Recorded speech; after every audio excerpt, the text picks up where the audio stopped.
Hello YouTuber family, કેમ છો? સૌને ગુડ મોર્નિંગ. જય શ્રી કૃષ્ણ. એટલે બધા ઘણી શાસ્ત્રમાં ઊંઘી રહી છે. જો ઊંઘી જોઈએ કોનું કશો વાંધો નથી. મારા ઓફિસમાં રેતની જરૂર છે, રેતી અને સિમેન્ટ. કારણ કે અમારે મેં તમને એક વાર બતાવ્યું હતું, મારો જે ફ્લોર છે ને, જે નીચેનો ટાઇલ્સનો, એ ટાઇલ્સો બધી ફૂલી ગઈ છે. તો દુકાન માલિક તો કે હું કરાવી આપું, પણ મેં અત્યારે ના પાડી. અત્યારે બી સિઝનનો ટાઈમ છે, કારણ કે ઓછામાં ઓછા 3 થી 4 દિવસ બગડે. પહેલો દિવસ જાય નીચે ટાઇલ્સો ખોલવામાં, પ્લસ મારો માલ સામાન છે બધો. જે ઘોડા ફિટિંગ હોય છે ને, એ નીચેની ટાઇલ્સમાં ફિટિંગ કરેલા હોય અને દિવાલમાં કરેલા હોય, એટલે બધું મારે કાઢવું પડે અને બીજી જગ્યાએ શિફ્ટ કરવું પડે, મતલબ મૂકવું પડે. એટલે ભાઈ હાલ મેં એને કેન્સલ કર્યું છે. એક દાડો ટાઇલ્સ લગાવી, બીજા દાડો સુકાવવા દે, ત્રીજા દાડો મારો જેટલો કારીગર હોય જે ફિટિંગ કરવાનો એ આવે, ચોથા દાડે માલ સામાન ગોઠવાય. એમાં તો કારીગરની જાત છે, એક દાડો આગળ પાછું કરો તો 5 દાડા પણ જતા રહે. એટલે મેં તો સિઝનમાં મારે રિસ્ક લેવું નથી. નીચે ટાઇલ્સો તૂટી છે, મેં તો એક કામ કરું, બાજુમાં એક કારીગર છે, માણસ નોકરી કરે તે પહેલાં કડિયા કામને આવડે છે, બધું ઘરેથી વળી રેતી લેતો જાઉં અને અમદાવાદથી સિમેન્ટ લઈ લો 2 કિલો, અને થોડું પ્લાસ્ટર કરી નાખું. એના ઉપર જ મારો સોફો આવે છે, એટલે મને કંઈ તકલીફ નથી પડતી. અને મેં કીધું 100-200 રૂપિયા ખર્ચા મેળવું પૂરું કરી નાખું, જેથી કે મારો થોડો દિવસો બચી જાય. બધું ઓફ સિઝન હોય, ઓફ સિઝન તો બધાને ખબર છે, 7મા મહિના 8મા મહિના ઓફ સિઝન જેવું હોય છે. અત્યારે ગ્રાહકની મુવમેન્ટ હોતી નથી. જે ટાઈમની અંદર એ કામ પતાવી દો, કાં તો માર્ચ એન્ડિંગના ટાઈમમાં કામ પતાવું. सुबह सुबह रोना नहीं है, क्या हुआ? सब लेने लग जाएंगे, ऐसे बोल रहे हैं। पैसा ले एक વર્ષથી પડી હામે વાળા એમને ફ્રી માં આપી है. મેં કીધું એક ટોકન ના 15 રૂપિયા, ચાલો હું તમને 15 રૂપિયા આપી દઉં. રેડી જોડી રસ્તામાં લઈ લે, એટલે કામ આપણું પૂરું થઈ જાય. એમ અમદાવાદમાં રેતી મળે, પણ ક્યાં ગોતવા બેસી તો ઘર આગળ એમને રેતી પડી. બસ એટલી ઇન્ડક્શન, એટલી ઇન્ડક્શન 4-5 થી 8 થી 9 ટાઇલ્સો તૂટેલી છે. કલર આવે, કલર એટલે લગભગ અઠવાડિયે સાફ સફાઈ નથી કરી, બધું કામ કર, બધું નીચે માલ જે પડે ને બધો પૂરો થયો. એમાં બીજું બધું સાફ સફાઈ કરી નાખે. એટલે કાલે બધું સાફ સફાઈનો પ્રોગ્રામ બધો ગોઠવ્યો હતો ઓફિસમાં. હવે ટાઇલ્સનું બધું કામ થોડી થોડી જેટલી ઉખડી લે છે એટલે ઉખાડી દે. તો મને થોડી ખબર હતી. અને એક્ઝેક્ટ મસ્ત ચાવ ભરાણી છે ને. એ મમ્મી એમને ટ્રેકે વાપરે ને, એ 2 ચમચી મૂકી દે ને, એવું કંઈક કરે. હા, એ ઉભરાય ને, મમ્મી નહીં કીધું ઉભરો ના આવે એમ, એવું જ ચામાં ના થાય ને. એટલે અમુક ટેકનિક અમુક જગ્યાએ જ કામમાં આવે, બધામાં કામમાં ના આવે. ઓવરફ્લો થાય તો લીકેજ થાય, સ્વાભાવિક. એવું તો રહેવાનું છે, કઈ રહેવાનું. લાઇટર નવું લાવવાનું, ગેસ નવું લાવવાનું, એટલે ગેસ તો જો જાદુ કરું. હા, આગની સાથે ખીલી રહી છે રુચિતા. હેલો યુટ્યુબર ફેમિલી, કેમ છો? સૌને ગુડ મોર્નિંગ. જય શ્રી કૃષ્ણ. વગાડ્યું તો ખરા? હા, ચલો ડોગી ભાઈ આયા છે. હા, લે વગાડ, ચાલ ઊભી થા, ચલો ફરીથી કરી આવો, ચલો. હેલો યુટ્યુબર ફેમિલી, કેમ છો? સૌને ગુડ મોર્નિંગ. જય શ્રી કૃષ્ણ. આવી રીતે વગાડવાનું હતું તારે? આ કરવું પડે, નકાર આખો દાડો વડે. હવે હા, એના જગ્યા પાછી છે. હા, અને તેડવું પડે. સવારે ઉઠે એટલે તેડવાની, રાત્રે લઈ જવું ઉપર, તારે એને તેડીને લઈ જવાની. હે રોજનું જાવ સવારથી જાય બેસતો, જ્યાં સુધી રુચિતાને તેડવા નહીં આવવાની ત્યાં સુધી. ચલો હવે 4 થેપલા રેડી થઈ ગયા, એટલે ફટાફટ કરા તો બહુ લેટ થઈ ગયું છે. ગુડ મોર્નિંગ, જય શ્રી કૃષ્ણ. આજે આપણે રીંગણ મેથીનું શાક બનાવવાનું છે. એના માટે આપણે 2 પડી જેટલું તેલ લીધું, એમાં રાઈ એડ કરીશું.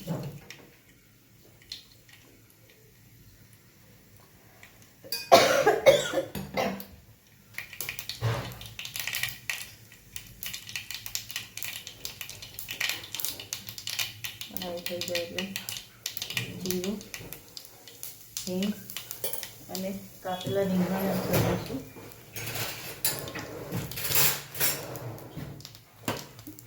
ડાયરેક્ટ મરચાં અને લસણ કેવું એડ કરશો તો બળી જશે અને ટેસ્ટ પણ સારો નહીં આવે.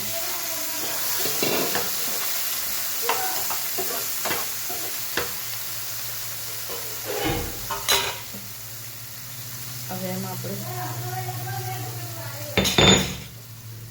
લીલું લસણ, સૂકું લસણ અને 2 લીલા મરચાં લઈ લીધા છે એ એડ કરીએ. મિક્સ કરી લઈએ.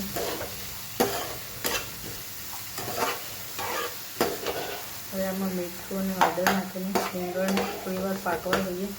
કચરા થઈ જાય પછી એમાં આપણે મેથી થોડા સાથે કરીશું તો રીંગણ થોડા કચરા રહેશે ને મેથી એકદમ પકાઈ જશે. એકદમ પાકશે તો તમને થોડું કડવો કચાશ જેવો સ્વાદ આવશે.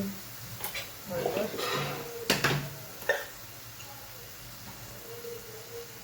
મીઠું એડ કરીને આપણે થોડીક વાર હવે પાકવા દઈશું.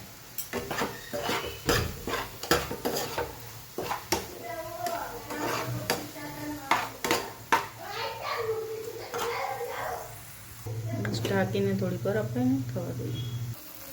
જોઈ શકો છો રીંગણ સરસ કચરા પાકી ગયા છે.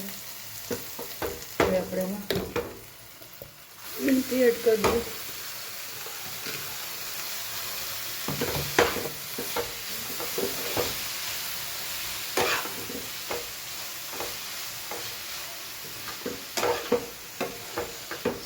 સરસ મિક્સ કરી લઈએ.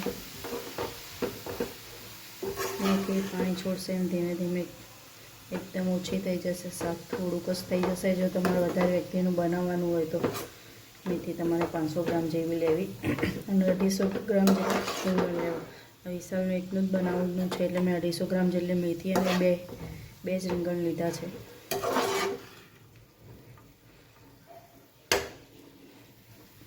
બસ હવે આપણે અમારો રૂટીન મસાલો કરીને ફરીથી ઢાંકીને 5 થી 7 મિનિટ થવા દઈએ.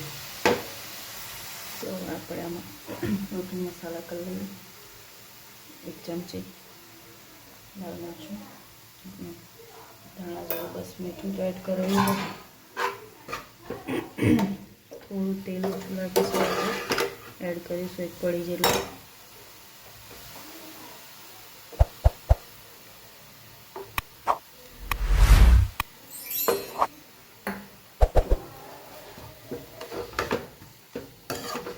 બસ હવે ફરીથી આને ઢાંકીને 5 થી 7 મિનિટ થવા દઈએ. જો મેથી પણ પાકી ગઈ છે. સરસ આટલું શાક તૈયાર થઈ ગયું છે રીંગણ મેથીનું. તમે પણ ચોક્કસથી ટ્રાય કરજો. ખૂબ જ ખાવાની મજા છે. રોટલા સાથે ગરમ રોટલી સાથે ખાવાની. છોકરાઓ માટે ભીંડા બનાવ્યા છે. વિશાલ માટે રીંગણ મેથીનું શાક બનાવ્યું છે. આવજો. જય શ્રી કૃષ્ણ. આપણે બનાવીશું દાળ પાલક. એના માટે મેં 3 પડી જેટલું તેલ લઈ લીધું છે. આપણે એમાં રાઈ એડ કરીશું. રાઈ થઈ જાય જીરું એડ કરીશું. જીરું આમાં રાઈ સારી નથી લાગતી. જીરું એડ કરશો તો ટેસ્ટ ખૂબ જ સરસ આવશે. દાળ ફ્રાય જેવો જીરું થઈ જાય. આપણે બહુ જીરું બ્લેક જેવું નથી કરવાનું નહીં તો એનો ટેસ્ટ નથી સારો આવતો. જીરું આપણું થઈ ગયું. હવે આપણે હિંગ એડ કરીએ. હિંગ થઈ ગઈ છે. હવે આપણે ડુંગળી એડ કરીએ. ગુલાબી જેવી ચોટો કરી લેવાની છે. આજે મેં ચણાની દાળ લીધી છે. તમારે મગની દાળ લેવી તો પણ લઈ શકો છો. તો મગની મોગર કોતરા વગરની લેવાની. નહીં તો કોતરાવાળી પાલકનો કલર પણ ગ્રીન અને કોતરાવાળી એટલે ટેસ્ટમાં દેખાવામાં છોકરાઓ ખાશે નહીં. અને મોગર કોતરા વગરની હશે તો છોકરાઓ અલગ કરીને આપશો તો ખાઈ લેશે. પાલકનું શાક અલગનું સારું લાગતું પણ દાળ પાલકની સાથે ભાત સાથે એડજસ્ટ થઈ જાય છે. અને અલગથી શાક બનાવવું પણ નથી પડતું. રોજ દાળ ભાત ખાઈને કંટાળે તો આ રીતે તમારે અલગ શાક બનાવી શકો છો. આપણે ડુંગળીને થવા દઈએ. ડુંગળી થઈ જાય એટલે આપણે ચોપરમાં 1 ટામેટું, 2 લીલા મરચાં અને 5-6 લસણની કળી ચોપિંગ કરી દીધી છે. સાથે સાથે એ પણ એડ કરી દઈએ.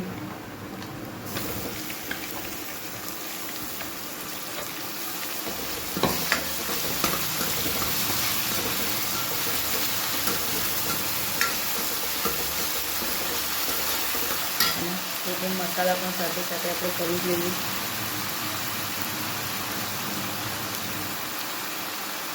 એક ચમચી લાલ મરચું,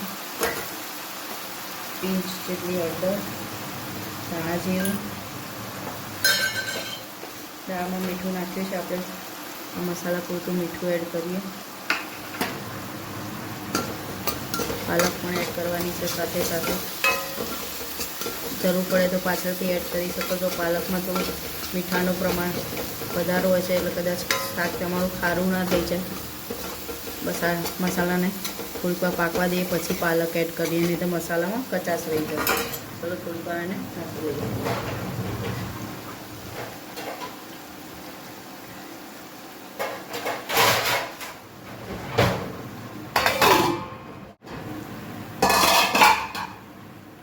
સરસ આપણું શાક સોતે થઈ ગયું છે. હવે આપણે આમાં પાલક એડ કરી લઈએ.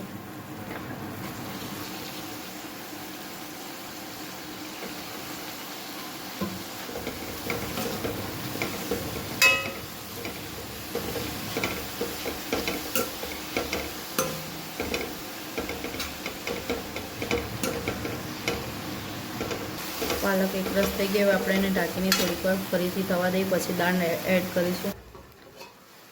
જોઈ શકો છો પાલક સરસ થઈ ગઈ છે. તેલ પણ છૂટું પડી ગયું છે. હવે આપણે જે દાળ બાકી હતી એ એડ કરી લઈએ.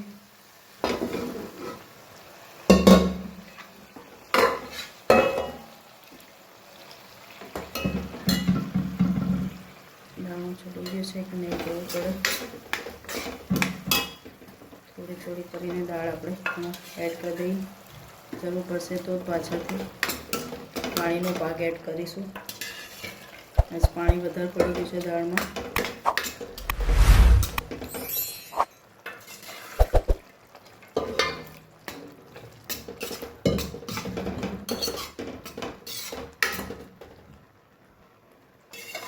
ચલો હવે આપણે એમાં ધાણા નાખીએ એટલે આપણું દાળ પાલકનું શાક તૈયાર.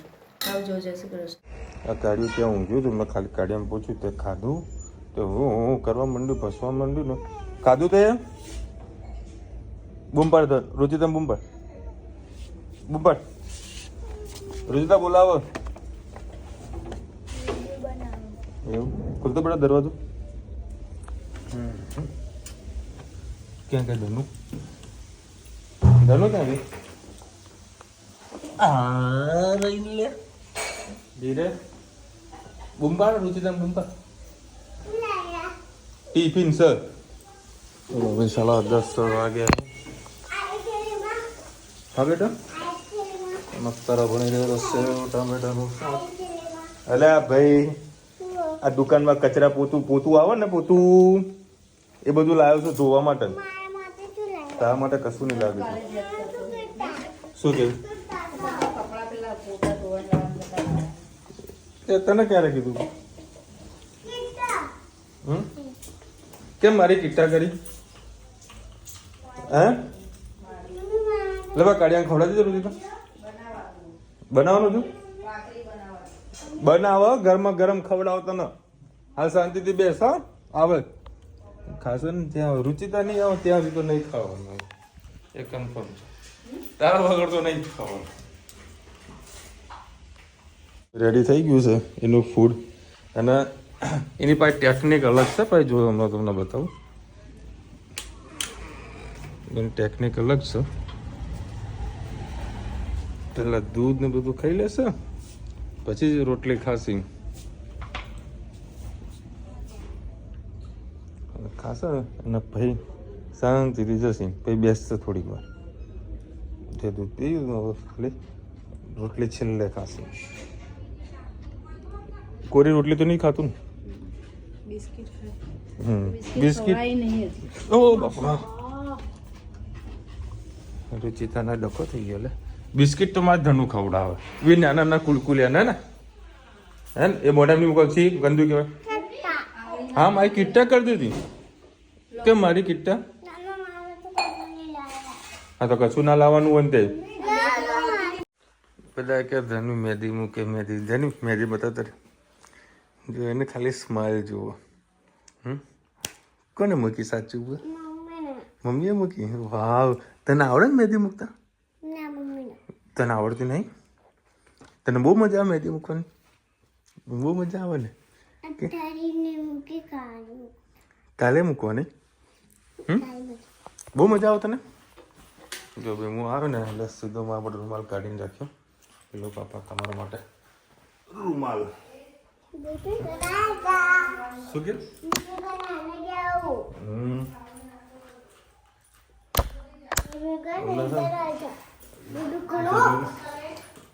મેદી મૂકીને એવી ખુશ થઈ જાય ને અને બસ સ્કૂલે જતી નથી બોલો સ્કૂલે જાય ને તો ડેડીને બધી વસ્તુ અપાવે જો હેતને કેવી વસ્તુ અપાવું છું હું હે ને હેત રોજ સ્કૂલે જાય મારે નહીં હે હેતુ તું સ્કૂલે જાય એટલે પાપા તને બધી વસ્તુ અપાવે ને હે ને મારે હેત તો ડાયો છે કોઈ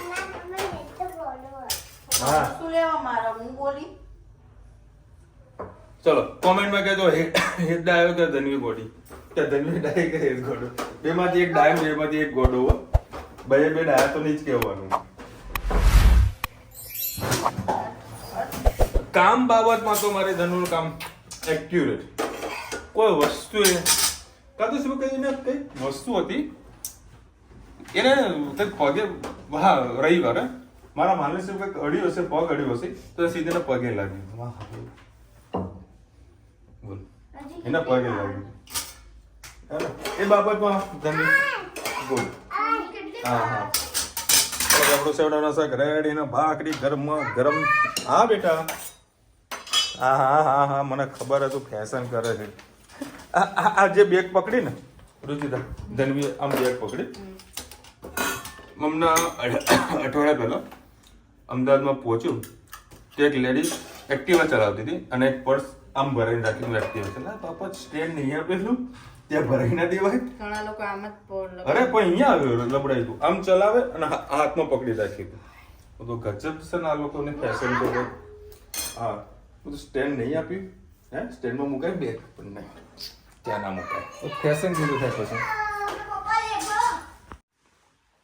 એક ઉપર ગયો અને અત્યારે બેસી રહી છે મારા જોડે જમવા માટે બેઠી હતી હે આમાં આવું પડે આના છે સ્કૂલે જતા બહુ જોર આવે છે કેમ બેટા સ્કૂલે જતી નહીં તું હે મજા આવી ગઈ જમવાની 11:15 વાગ્યા હે ને અલકાબેનની કોમેન્ટ આવી છે કે હિસાબે એર ફ્રાયર લઈ લો એર ફ્રાયર છે ને મમ્મી અમને એર ફ્રાયર ને ઓવન એર ફ્રાયર તો બી ઘરે પડી ગયું એમાં યુઝ થતું નથી અને હવે અમે કરતા પણ નથી એર ફ્રાયરથી ખાસ બધું કામ સરસ થઈ જાય છે વિધાઉટ ઓઇલી જો ઘરમાં કોઈને તેલ વગરનું ખાવું હોય ને તો air fryer is the best ઘણી બધી વસ્તુ પકોડી પણ તળી જાય છે એમાં એ પકોડી ખાધી છે હે નહીં ખાધી ચલો મળીશું નવા વિડીયો સાથે નવા મોજ મસ્તીની સાથે ત્યાં સુધી અમને આપણો જય હિન્દ ભારત માતા કી જય અને વિડીયો ગમે તો ફટાફટ લાઈક કરો શેર કરો સબસ્ક્રાઇબ કરવાનું ભૂલતા નહીં ને રાધે રાધે અને મહાશિવરાત્રી નજીક આવી રહી છે અને જોડે જોડે વેલેન્ટાઇન ડે નજીક આવી રહ્યો છે આહા 7 તારીખથી એક્ઝામ બધાની ચાલુ થાય છે કોને એક્ઝામ છે કોમેન્ટ બતાવી રાધે રાધે